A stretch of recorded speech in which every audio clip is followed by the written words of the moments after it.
Tēnā koutou katoa. Welcome to the Festival of Flash.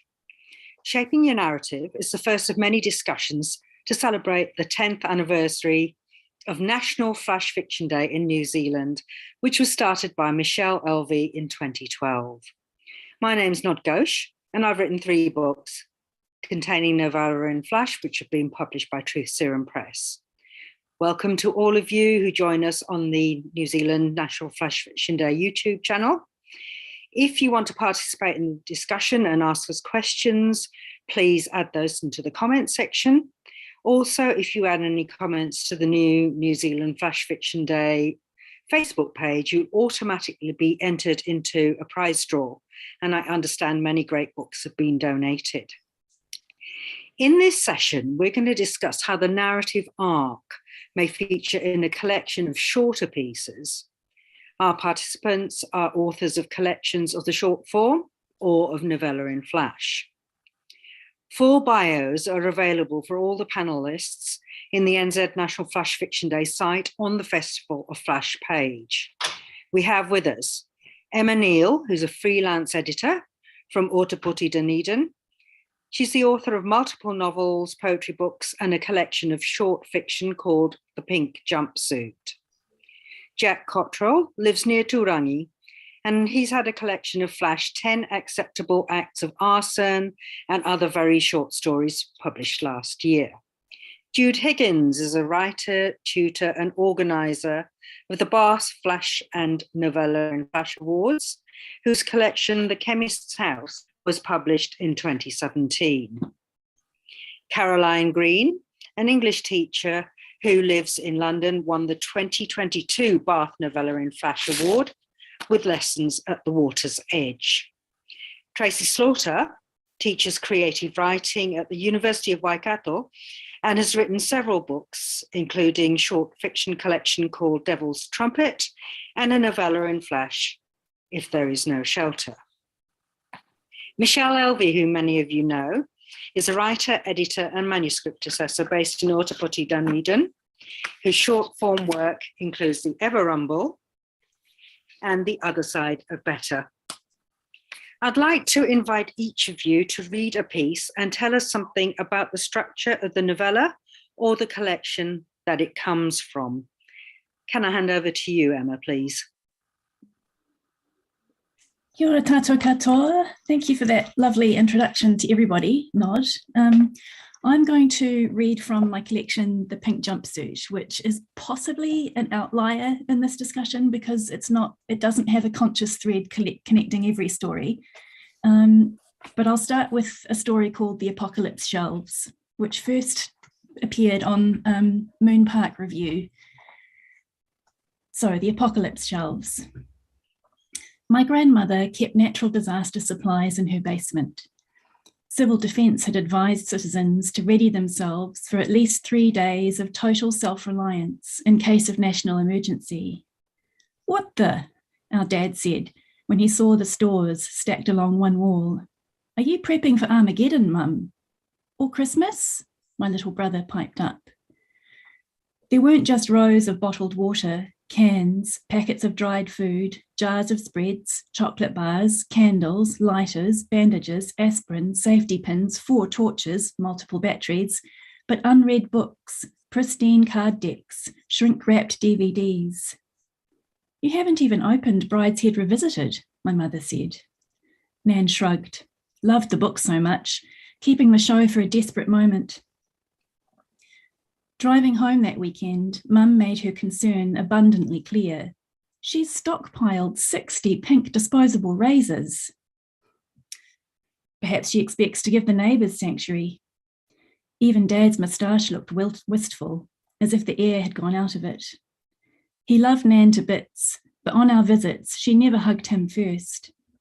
When he initiated it, she gasped, as if suddenly smelling burning. Michael! She hugged him back, though, so I guess that's something. What I found saddest about her survival cache was the tiny, dehydrated man in a transparent tube, tucked far back on the bottom shelf. My parents didn't know he was there. My brother and I discovered him when chasing missed table tennis shots around her cellar one snowbound sleepover. The man's almond brown skin was lightly creased, like a dried apricot, his mouth a thread of smile, his eyes gently shut, as if it was his birthday and someone had just caroled, "Close your eyes now and count to 10. My brother, only 7, was guilelessly direct. "Why do you have a wee pickled man?" Nan sighed, as if she'd waited an eon for his question. "I couldn't remarry right after Grandpa Carl died. He'd have fretted so, but it felt such a loss." She bound her fingers together, knuckle bones like tight knots in white rope. "Never to love again. So I've saved Arthur for a special occasion." Otto tipped his head, as though the answer already tweaked an ear. "The apocalypse?" Nan's Twitter feed distracted her. "Oh, you add water and talk to him. They say for a few days it's just like looking after a plant, until he's full size, that is."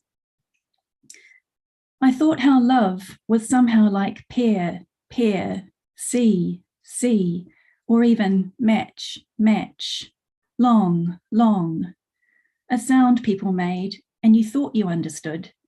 But did they mean something altogether different? I ran a finger over Nan's knuckle bumps.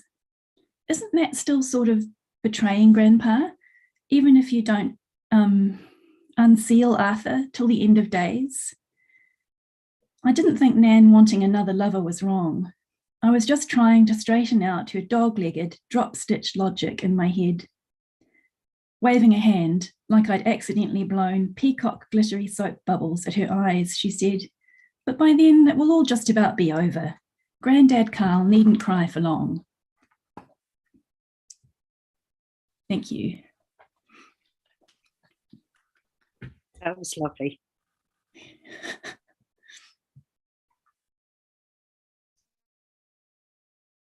We have Jack next.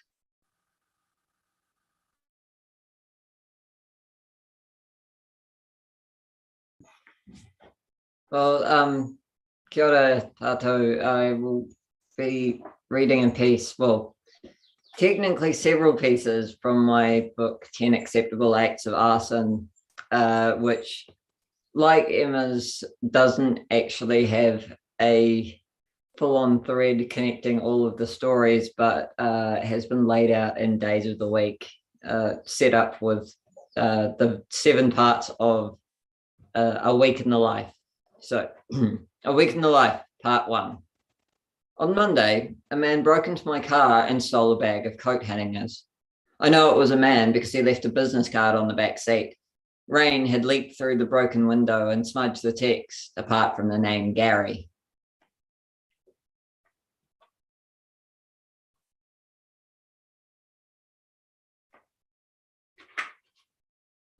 A Week in the Life, Part 2. On Tuesday, I received a letter from someone claiming to be me in a future life. It said they had a dire warning for me and to await further correspondence. The missive was written on the back of a recipe for French onion soup, which I do not like.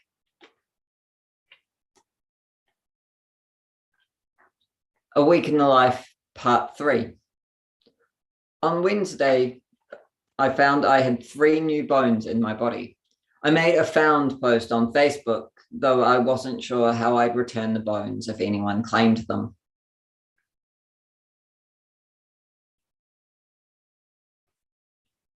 A Week in the Life, Part 4. On Thursday, I discovered a note stuck to my fridge with souvenir magnets from Europa. The note was a support ticket claiming I had been in contact regarding the state of the universe. Reinstallation will occur over the weekend. Please do not reply to this address as it is unmonitored. The address was a series of glyphs.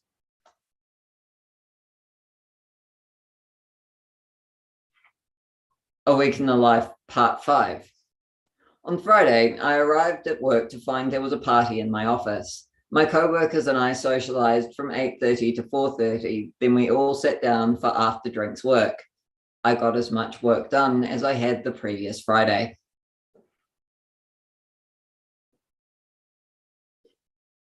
A Week in the Life, Part 6. On Saturday, I stayed in my apartment all day. However, my face still appeared in my friends' social media posts, having brunch, bike riding, and attending a barbecue. A Week in the Life, Part 7. On Sunday, I woke to a thunderstorm. The number of bones in my body had returned to normal. In the middle of my lounge, I found a bag of coat hangers with a business card attached. I still couldn't read anything except for a first name, but it definitely wasn't Gary.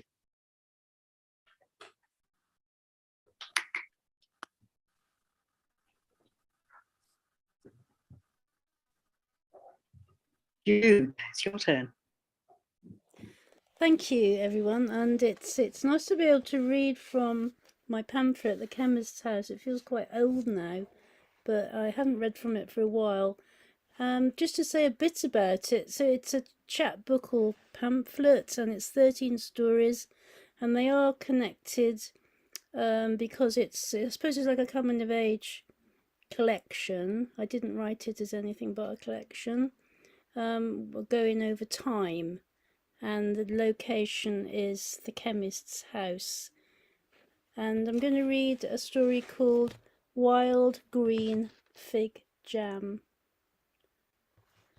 Wild green fig jam.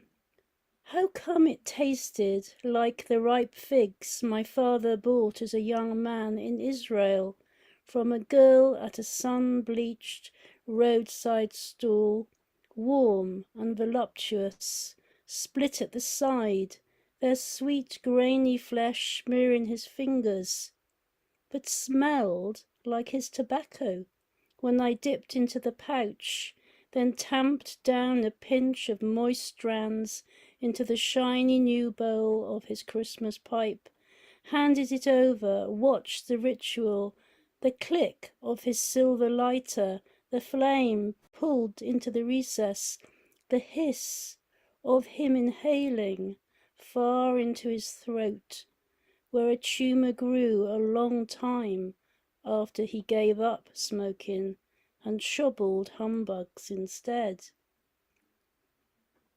The summer of his operation, pink hydrangeas bloomed in the suburban gardens near the hospital, the colours fading each day we walked past. My mother's ears were blocked, either with wax or denial. I had to repeat what the surgeon said 3 times. He says Dad's chances are 50-50, 50-50, 50-50, 50, and still she couldn't hear. After surgery, the nurses gave my father mincemeat and potatoes when his gullet was still raw. Shreds of meat escaped through the wound in his esophagus into his lungs. I never forgave them. I'd take him back to his chair in our sunlit garden and bring him the wild green fig jam with its taste and smell of long-gone pleasures. I'd scoop it up, right down to the bottom of the jar, and feed him tiny spoons of sweetness until it was all finished. Thank you. Lovely, Jude. Caroline, I think it's your turn now. Yes, hi. I've chosen one flash from my novella, Lessons at the Water's Edge. And it's a flash, I think, that stands alone, but it reflects the theme of the book. The story is of a young woman who goes to teach English in another city, a foreign city, and it's partly from her point of view, and there's also some strands from the point of view of the family she goes to stay with, and there's also language lessons sort of threading through as the main theme. And one of the things that I've sort of realized recently is that a lot of the connections that people make is actually through initial misunderstandings and people trying very hard to understand each other. And this one's called On Reflection. And again, it's about changing your mind from your initial impressions. And I've divided the flash into two halves, and the end of the first half is reflected in the beginning of the second half. On reflection. Massimiliano is a long name to have to call out over and over again. I try using Massimo, but he isn't having it. Each time he gets up to circle around the desks, passing comments and jokes around the class as if he's handing out new exercise books, I have to ask him to sit down. And each time he turns around in his seat to talk to the boy or girl behind him, I have to ask him to turn back. And each time I turn to the board, there is a ripple of conversation behind me as Massimiliano again holds court. I try to catch him out by asking what I've just said. He always knows the answer. Sometimes the others give him a round of applause. We become locked in battle. The head teacher mentions him to me on a rare meeting in the corridor. His parents are anziani, she says, and shrugs. Later that day, sitting on the bus as it pulls away from the town square, I spot Massimiliano through the window. He is coming out of the gelateria and stepping towards two small, grey-haired people to hand them each an ice cream. As Massimiliano hands out the ice creams, each grey-haired person reaches out to stroke his hair. And when I return the following week, I can see that scene again as if it is recorded onto the window of the bus. I arrive at the school, as always, before the children. The classrooms and corridors are empty, but standing by the classroom door is Massimiliano. I have never noticed before how small he is. In class, his constant movement and chatter seem to take up so much space. But seeing him standing here, leaning on the wall, I realize he is tiny. Here, I say, write something on the board for me. I give him a list of nouns to write up, and in another column, a list of adjectives. He asks me what they're for. I tell him the class will have to combine them in simple sentences. They are all words connected to school. Without missing a beat, Massimiliano puts together a collection of sentences in perfect English. When the class arrives, Massimiliano helps me to call out two names at a time, and we listen as the children construct sentences together. Massimiliano nods and adds suggestions. But then he makes a mistake, and I correct him. The class groans. Massimiliano pauses. Then he turns to me, and with a nod and a flourish, he bows, sweeping his arm out to present me to the class, my court jester, tolerating me for the time being. Thank you. Caroline. Tracy. Thank you. Kia ora. I'm going to read a very short piece from my novella in Flash, If There Is No Shelter. This is a story of a woman trying to regather the shards of her life post an earthquake. So Flash really was the perfect form for portraying the surrounding fragmentation. It felt like the form was literally a mirror of the disintegration of her existence. And as the fragments progress, we discover that on the day of the quake, she was actually leaving her husband, but he has now been injured. So this is a very short piece detailing her husband's fate. It's called Report Any Damage. I know my husband's body now, the way I once knew the lover I lost. I know the flare of red on his skin from the endless pressure of the sheeting. I know the places that ulcerate, sacrum, coccyx, heel, where the serum leaks. I know to anchor the back of his head, to pack his nape with a halo of feathers. I know to move the spoon in slow motion, dabs of soft mash, and I know when I wave it, even if his eyes are blank, I have to give it time, to wait for his lips reflex, to watch for his tongue tip reaching out for the pulp. I know the side of his mouth that leaves a tremor of grease, and I know when I wipe it he might half talk, or at least his chest wall might move with a load of vowel sounds his mouth can't shape any further. Not in a language I know, or one I deserve, because why should he ever talk to me? I know the clefts where the flannel must be thorough, the crevices I must sponge with gentle drips. I know the intricacy of shit on hair. I know the gouge that buildings leave when they are not to code, know the rare ways we crumble. I know the pigment of bedpans and their tone in the night, the acoustic slosh of loneliness. I know how to breathe in the narrow room, its microclimate of piss and sweat. With his hospital bed and my cot, there's not even room for a chair, and that's how it should be. Thank you. So moving.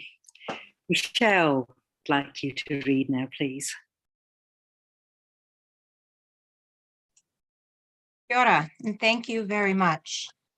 I'm going to read from The Other Side of Better, which is my most recent collection produced by Ad Hoc Fiction, which also produced Tracy's novella and Flash that we just heard from. And this is a collection of short fictions where there is one character who keeps intruding on the story. So it's a collection with a wide range of topics. But then I had this voice in my head who is the fuddy-duddy editor. And she always intrudes. Every 10 or 15 pages, she comes in with her own story and her own comments, and she just can't help herself. She has to be a part of the story. So I'm going to read the very first time that we meet her on the page. It's when she first comes into the set of pages. And it happens after the first 10 stories. So there's 10 stories in the collection, and then she shows up. And what she does is she decides that she must comment on all of the stories that have just been read. This is called The Fuddy-Duddy Editor Weighs In. The fuddy-duddy editor notes: 1. Where is the ending to this story? 2. Shades of Shakespeare puttering in the wake of greatness. 3. Too soon for a love story? 3. Careful not to tell too much. 5. We don't really care that much. 6. Now we care more. Life in a flash. 7. Dry our tears with humor, but not too much. 8. Keeping it real. Need more of this. 9. For goodness sakes. 10. There must always be a beginning, middle, and end, even if you pretend to not have one. The fuddy-duddy editor was once a fuddy-duddy writer. Every now and then she glimpses herself in the lines of someone else's story, except with incorrect, different moments of punctuation. Thank you. That's lovely, Michelle. You asked me to read a little piece as well, and I'm going to read from Love, Lemons and Illicit Sex, an as yet unpublished collection of short fiction that includes 2 threads of linked stories of Flash that weave amongst some other standalone pieces. Hopefully, the experience of reading it is enhanced by the framing that these provide. This is called 0.6% of sudden deaths. Sex, I'm told, has many physical and psychological benefits. It boosts the immune system, regulates high blood pressure, and helps you sleep well. There is a downside though. People can die during sex. It happens more often than you might think. Apparently, up to 0.6% of sudden deaths occur around intercourse. Sex death is usually linked to heart attacks and typically happens to middle-aged men like Ham. Thankfully, Ham was fucking another man when he cucked, not me. But I was there. Well, I might as well have been, because Ham's body was still warm, coated with a thin sheen of sweat when I entered the hotel room. His previous guest was still there, pacing towards the grime-smeared window and back to the bed. He kept whispering, "Oh, fuck!" Ham was lying on the bed, his eyes and mouth open, tongue lolling out to the side. I recognised the other guy. We'd met in the same hotel a few weeks earlier. He was slight, young, with bluish black skin, and was wearing nothing but a neoprene jockstrap. A bottle of lube lay on the floor, oozing its contents onto the already sticky carpet. "What are we going to do, Zeb?" he asked. How had this become a we situation? I'd been expecting to have a rollicking time with Ham. Instead, I felt like a detective in a murder investigation. Remembering how timid the blue-skinned boy was, I took control. "We haven't done anything wrong." I placed my hand on his shoulder. He flinched. "We need help." Since I was fully dressed, I offered to go to reception and have a quiet word. I said, "Just give me a minute to figure out what to say." I instructed Blueskin to make Ham look decent, out of respect. "Perhaps you could start by closing his eyes and covering his, the situation had made me strangely coy." "I'm not touching him," the boy said, which struck me as odd, since they clearly had been touching each other before I arrived. He sat on a cracked vinyl chair, looking dejected. The seat squeaked as he rocked his neoprene-covered bum back and forth, weeping silently. Thank you very much.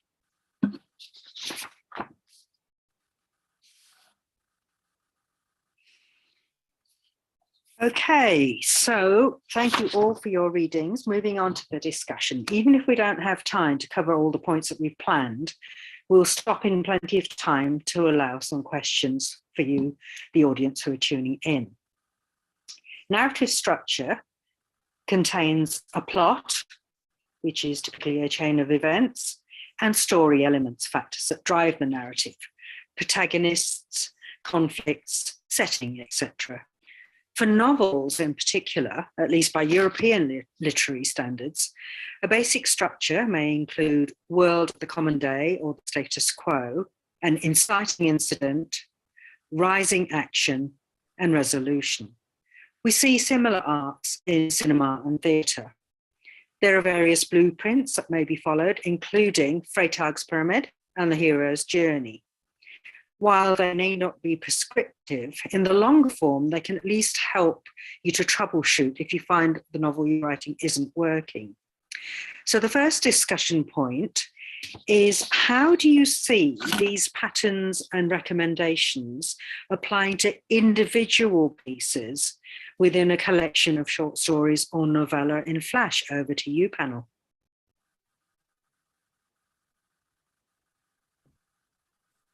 I might jump in first nervously to kind of get it out of the way, but Good on you. I haven't found those kinds of frameworks useful for short fiction, but I really have for novels. When they've been going off the rails, it's often helped to think about it in a more analytical way when it, up to the third or fourth or maybe 33rd draft and something's going wrong. But I'd be really interested to hear what the others have to say about shorter forms, because I've never really thought of applying that structure to things like Flash before. But what do other people think? Sorry. No, go ahead. I was just going to say, I definitely resonate with that word pattern. But I must admit, I've never sought an external pattern, from any of those formulas and imposed it on a piece of work. I'm always looking for the pattern that actually emerges from the feel of the work and the kind of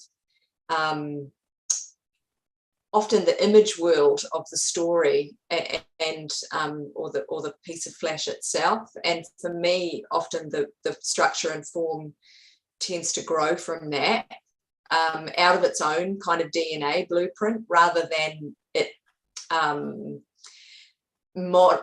being modeled on, some kind of other framework that I've then used. I just don't seem to be able to operate in any other form, and that might be one reason why I've not made it out to the wider scope of the novel.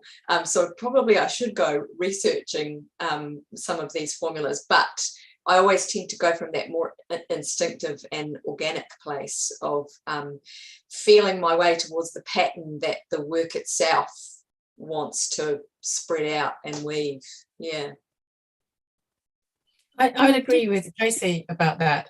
And I also think I find the idea of conflict always really difficult, because you sort of then have to try and imagine some sort of row or something. And I prefer to think of it as more of a like understanding, getting that there's misunderstandings, or your own or the narrator's own situation, it gets better understood, and there's some sort of development in the theme of the maybe the whole, through deeper understanding or clearing up, changing perceptions, so that it's that kind of journey, I suppose, rather than there be some sort of huge peak of conflict and then that has to be resolved. I find that actually inhibiting. I can't really do that. I mean, I'm not hugely experienced in putting a whole together anyway, but I would agree more it's about patterns and understandings. Yeah, I really like that idea of, oh, sorry, was somebody else talking? Jude? It's okay, I'll come back after. Okay, all right, I'll follow up there. I really like the idea of patterns, and also I think it's the same for me. The idea of, it's kind of the difference between something happening naturally, kind of welling up from someplace inside, as opposed to that top-down structure. And I liked what Emma said at the beginning. I think if you're working on something much bigger, the top-down structure is really helpful, because you need that kind of analytical element to make it all fit together. And that actually reminded me a lot of anthology work that I do, where you have all the material, you have all the contents and so many voices that you're working with if you're editing an anthology, but then you need that structure coming in from the top to kind of see how all the parts fit together. And I think the same thing might happen with a collection of your own work. It does for me, because what happens is I sort of write intuitively, and I suspect we all do. You sort of write not with an instruction from the beginning, but an intuitive kind of a thing. And then the voices emerge, and then the ideas emerge. And I also liked what Caroline said about it's not necessarily a conflict, but tensions. And the tensions build and build. And some of them you might not even resolve, because that might be okay to leave those open-ended. And how you work through that, I think that helps determine the kind of rhythm and pace of your novella and flash or your collection of stories. And I think it's great. I liked hearing that, I think it was Emma and Jack who said that they didn't really know if they had this kind of arc, but there are definitely themes that emerge when you're reading someone else's collection as well. But I guess we bring our own ideas to it as well. So whether you're the writer or the reader, you can see those kinds of tensions and themes. So yeah, I think I'm echoing what other people are saying, but that's some of my own experience, how that initial work comes from within, and then looking at it, even with your own work, stepping back with a kind of analysis as you're piecing it together at the end and doing those edits when your own fuddy-duddy editor is talking in your ear, for example. Awesome, Michelle, thanks. Jude, you had something to add? Yes, it's echoing what other people have said. I suppose I was thinking, yes, patterns and tension, but also transitions. So I think a lot of individual stories have transitions. I was just trying to think of the one I read like that, and it started off with a long paragraph about the father, then it went the transition point in that one. I thought was when the young woman thinks about what actually happened to her father in the hospital. So that was quite a tension, but it was also a shift.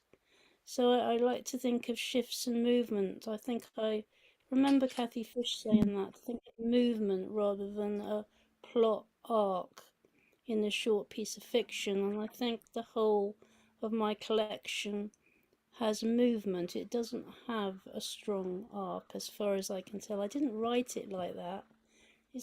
I suppose other people could see there's some sort of shape in it.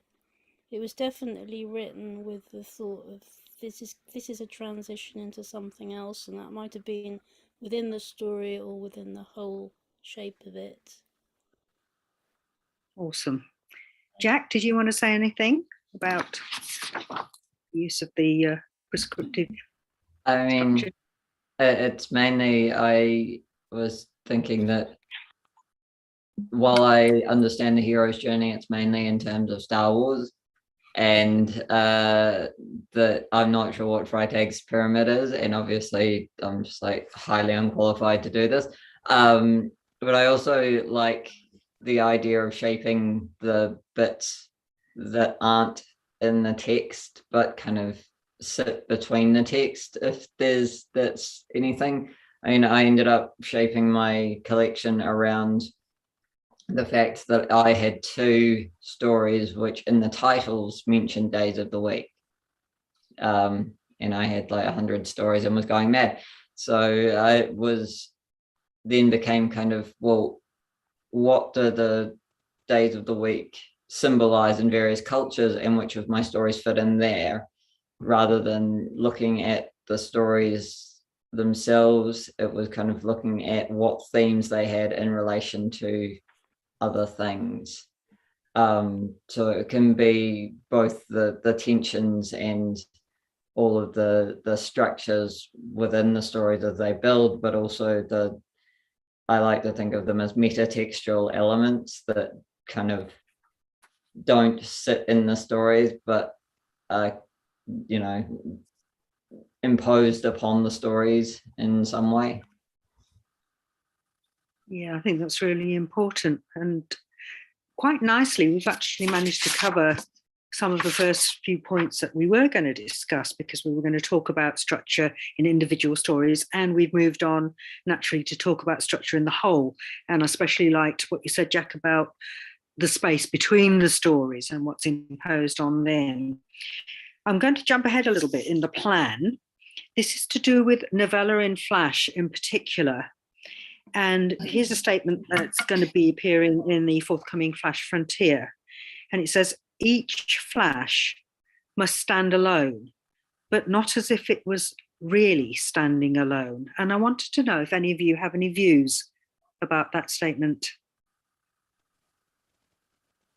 How much information must be given in an individual story in a novella in Flash?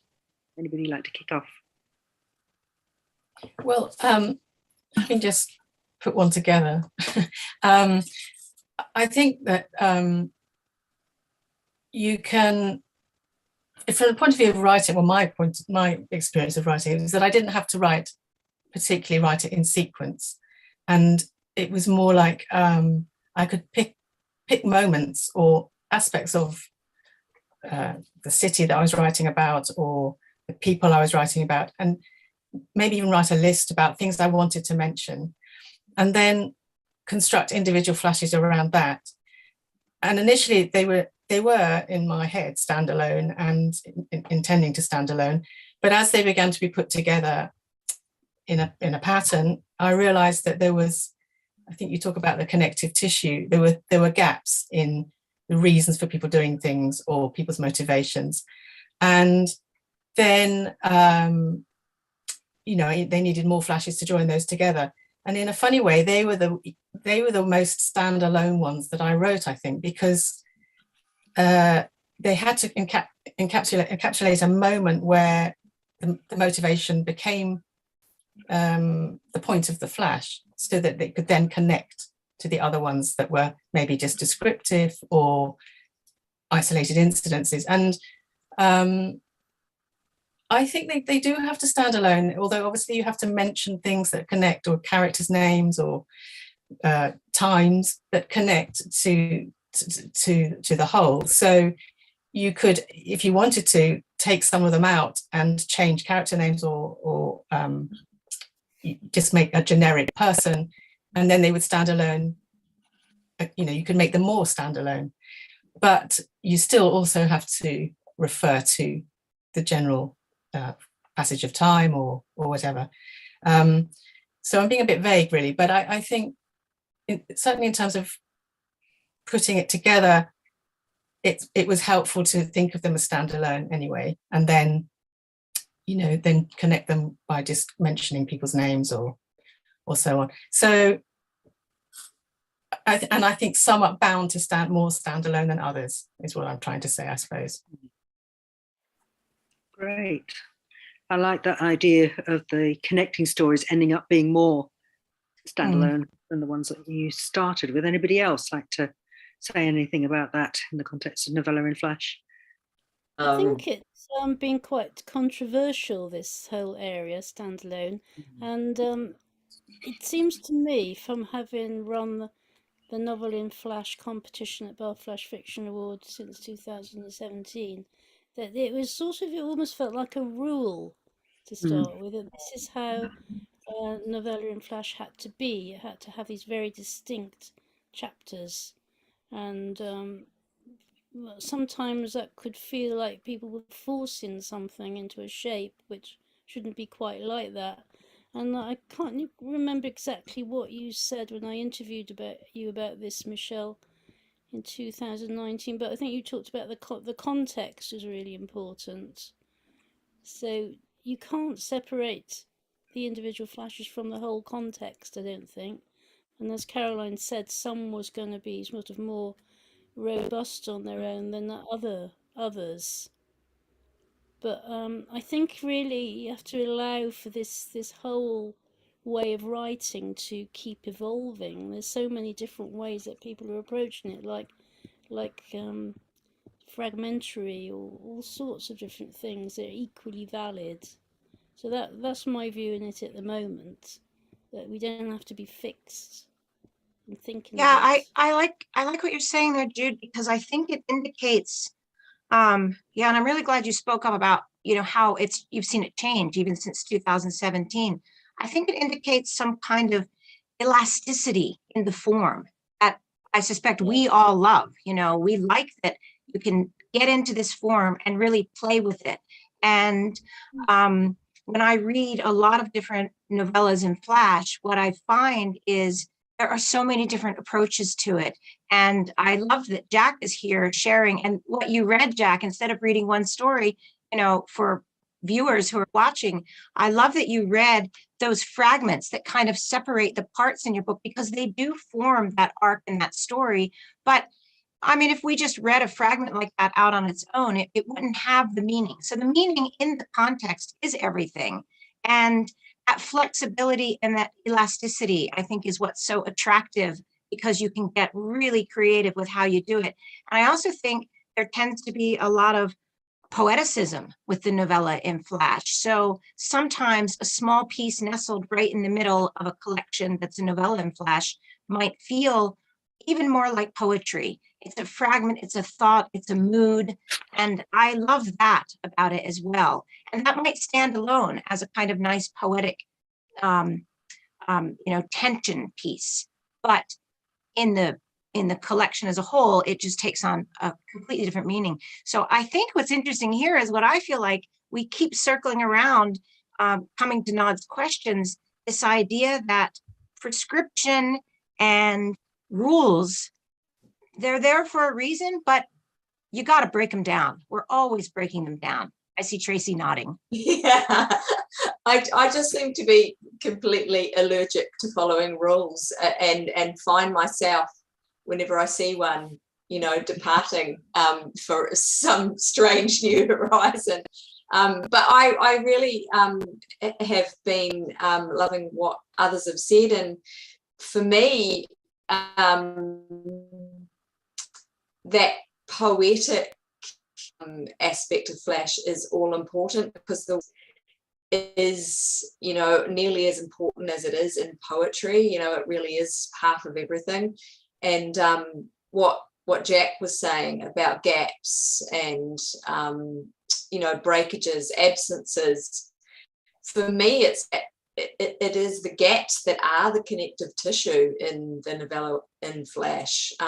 It's actually where you cut, and which fragments you silences echo each other rather than the words. That becomes really key. It certainly felt like that as I put together the fragments of If There Is No Shelter. It was how those breakages and absences actually created an aura amongst each other that created the tension and the feel that I wanted for the overall piece. Yeah. That's great. Jack, I think you were going to say something as well. Yeah, I was just thinking back to my own novella in Flash, which was published by Ad Hoc Press, which was unusual. I found that because I had written it as a novella in Flash. This was in 2018, when most people, I think, were, as Caroline was saying, putting together these various bits and then stitching them together, where I went into it going, well, just want to tell a whole bunch of stories about a dude meeting a bunch of saints in the 21st century. So I kind of really focused on actually making them very solid little chunks that sat by themselves, because otherwise I would literally have just been writing a novel. So it became to the point where they weren't stitched together at all, but except by the narrator and him being present in all of these stories, even though the stories weren't really about him, which I find quite interesting in that terms of they've got to stand alone, but they don't, because technically they could all have stood alone quite successfully, because they'd been written essentially to be almost shuffleable into any order, and I did shuffle them a lot, but also that it wouldn't have been a complete experience reading it if you'd only read one of them. Awesome. Yeah, that's really informative. I'm going to jump on to our final little question, because I want to allow some time for questions from our listeners, if there are any. And what I was going to say is probably very much to what Jack's just talked to us about, and that's to do with the mechanics of planning. How do you plan your stories as to how they sit in the whole? Are you, for example, a color-coded cue cards on the floor person? Do you have post-it notes stuck all over your wall? Do any of you organize electronically? Anybody got? I can't. Tracy?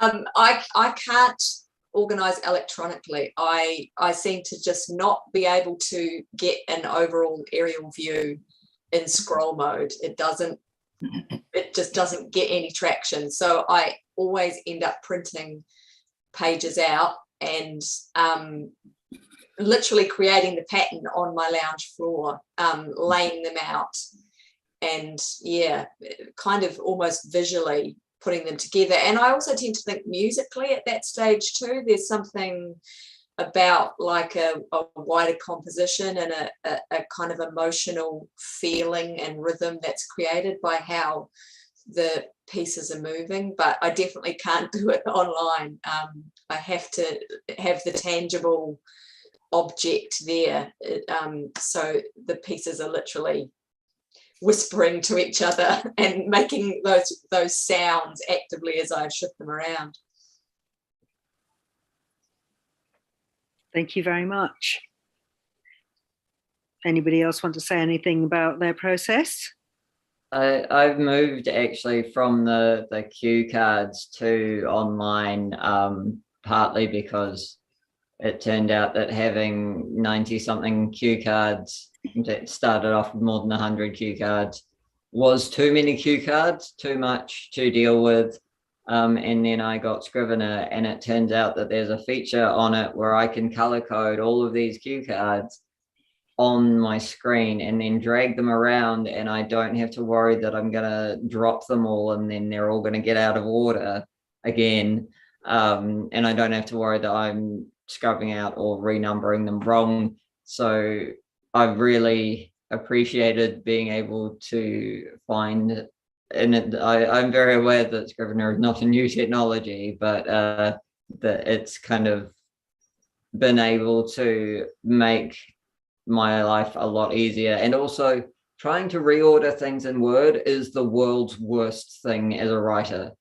I'm trying to like reinsert pages somewhere 50 pages up, and then if I don't turn off track changes, my entire like Word will crash because I've made so many tracks changes.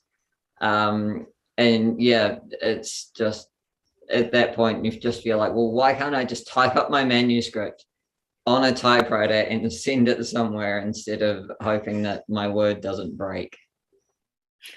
Yeah, That's oddly, wonderful. Yeah. I've just started using Scrivener as well. Only just started, and it's very good for a messy person like me who literally would be dropping things everywhere over the floor and losing them.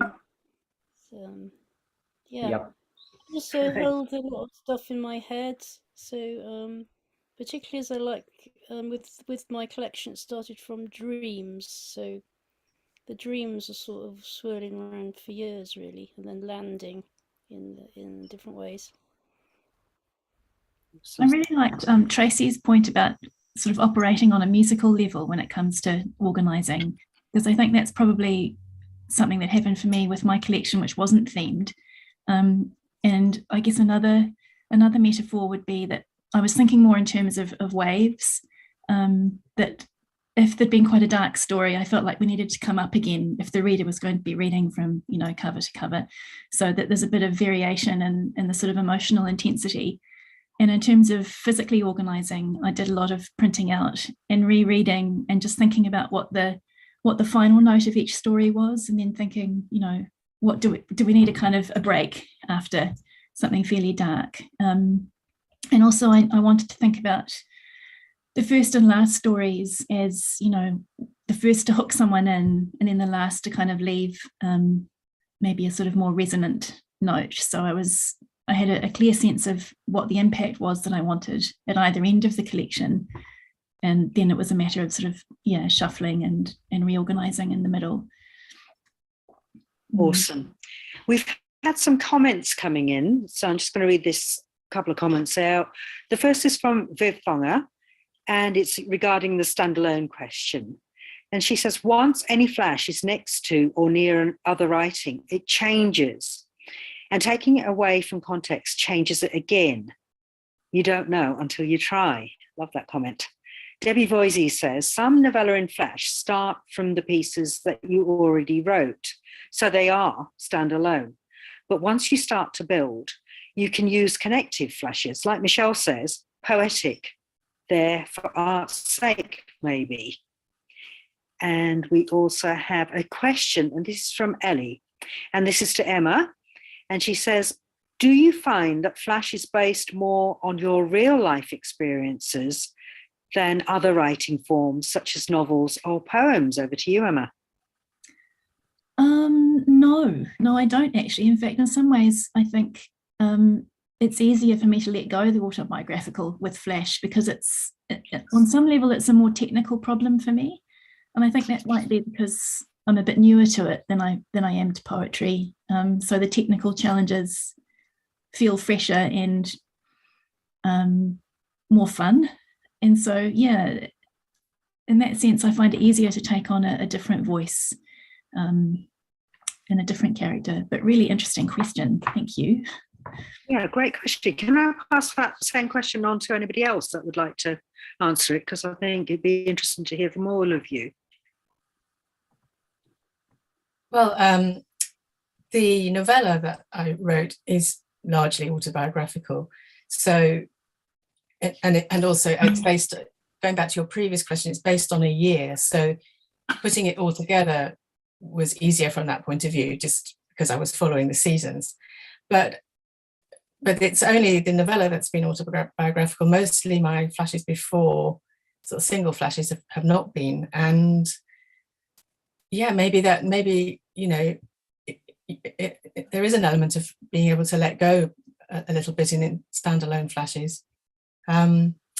So yeah, I mean, I suppose I've done both, but I mean, a friend of mine who is a published poet does say that she doesn't feel she can write poetry that isn't real or true, because it somehow destabilizes the poetry if it's not something that she's experienced, and that she feels that is what poetry is about. And there are elements of flash, I think, that when they dig deep, it's similar to poetry in that way.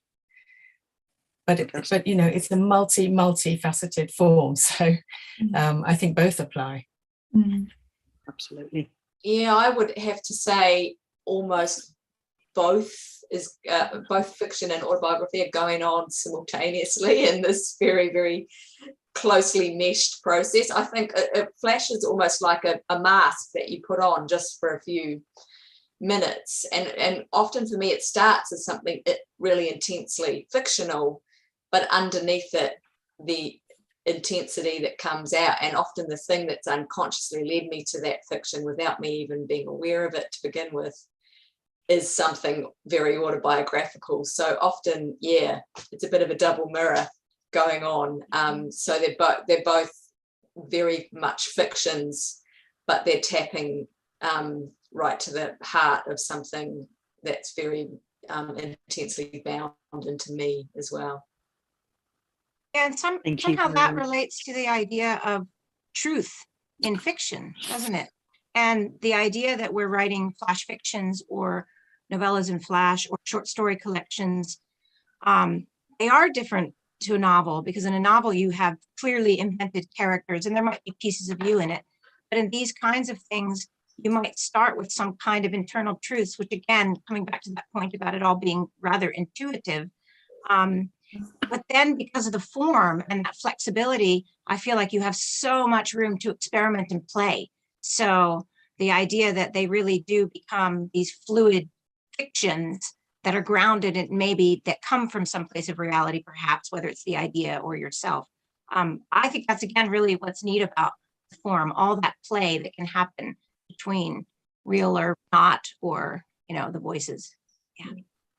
Thank you, Michelle. And I'm sorry about this, but my organizer, Michelle Elvey, has stated we really need to stick on time because there are so many other sessions to follow. So I would just like to thank, first of all, the National Flash Fiction Day team, including Michelle, who put together these talks, to all the panelists, and really enjoyed your readings and your contributions. And most of all, to all the listeners who have joined us through the YouTube link. And I understand that there's going to be a prize draw, and the organisers will let you know if you have won, secondary to having added comments. Thank you and goodbye. Thank you. Thank you.